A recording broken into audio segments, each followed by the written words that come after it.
Sometimes, the biggest betrayals don't come from strangers in the night. They come from the ones sitting right beside you, praying with you, crying with you. Today on Criminal True File, we're taking you deep into the gritty streets of East Ridgeview, where loyalty is everything. And betrayal costs more than just a friendship. It can cost your life. Before we get deep, tell us, where are you watching from? Drop your city or your hood down below. Renee Monroe was known across East Ridgeview, not for dealing, not for violence, but for being a dreamer. At 22, she was building a name in hair and makeup, flipping braids, lashes, and beats out her grandma's back room. She had plans, saving for her own shop, getting out the projects, breaking the cycle. But on October 17th, after finishing a late-night house call at a block over, she texted her homegirl, headed to the 44th, bussin' 5. Call you soon. She never called. She never got home. By sunrise, Renee's phone was dead, her Metro card unused, and an abandoned sneaker, a bright pink Nike, was found kicked under a bus bench. The city shrugged it off at first. Another girl gone. Happens every day. But her grandma, Ms. Thelma, wasn't letting it slide. She marched to the precinct, knocked on every door, posted up at every local news station. Her voice rang out. My baby ain't just another case number. Police moved fast, maybe too fast.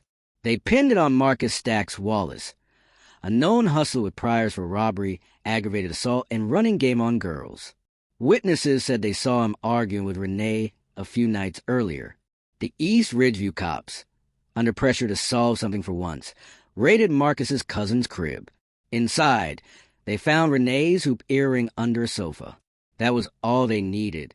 Marcus was cuffed, charged with kidnapping and presumed murder.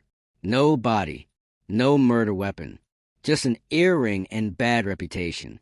Marcus's mugshot splashes across news stations, cold-eyed, angry. Another thug, the media said. The city moved on. If you feel like something ain't adding up yet, you're right. Stick with us. And don't forget, smash that subscribe button if you ride with Criminal True File. And drop your city in the comments below. Let's see who's tuning in heavy tonight. Every day in court, a girl sat front row, weeping into tissues. Tasha Lil T. Carter, Renee's best friend since middle school. Sidekick, sister, T organized candlelight vigils. Printed justice for Renee shirts. Even started GoFundMe to support the family. Cameras ate it up. Social media crowned her bestie of the year. But real ones started whispering. T's tears seemed too rehearsed. Her GoFundMe was racking up way more than funeral costs.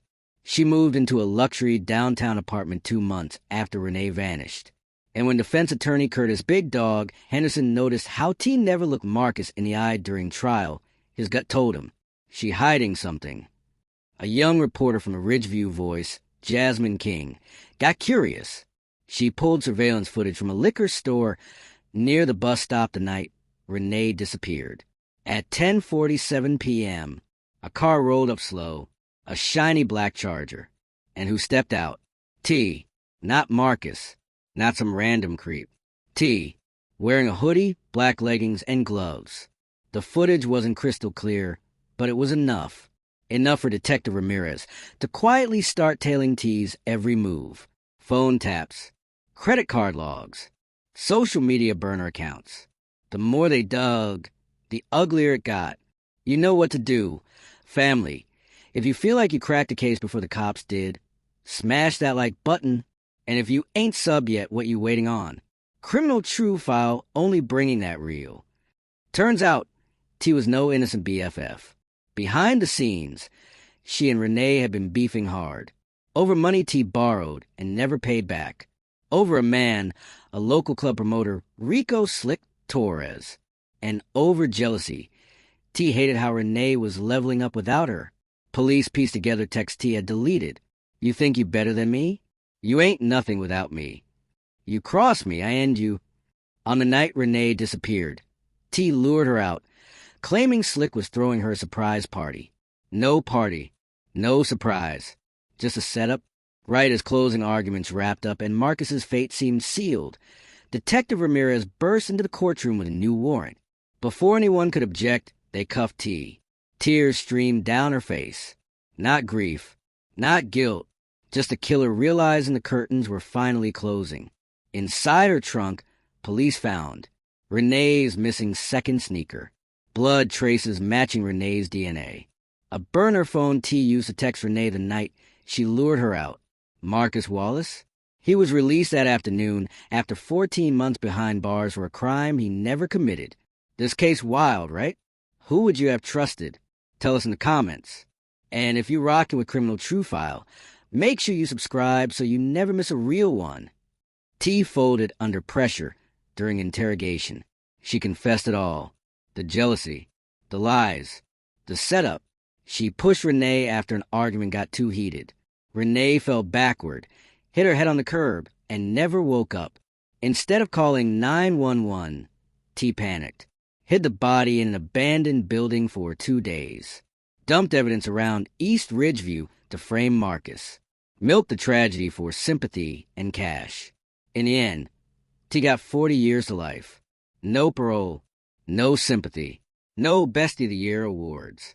Just a lifetime to sit and remember the friend she murdered. From the ashes of East Ridgeview, 3 brutal lessons rise. Jealousy wears a mask that looks like love. The wrong people will clap the loudest for your success, right before they stab you in the back. Justice ain't about how fast you move. It's about how deep you look. Ms. Thelma never stopped showing up at court, even after justice came. She stood on those courthouse steps, face proud, holding a photo of Renee. My baby ain't just another case number. And thanks to her, she never would be. On Criminal True File, we bring you real stories. Stories the streets remember. Stories that change lives. Make sure you subscribe, drop your city down below, and ride with us every week. The truth don't hide forever, and neither do the killers.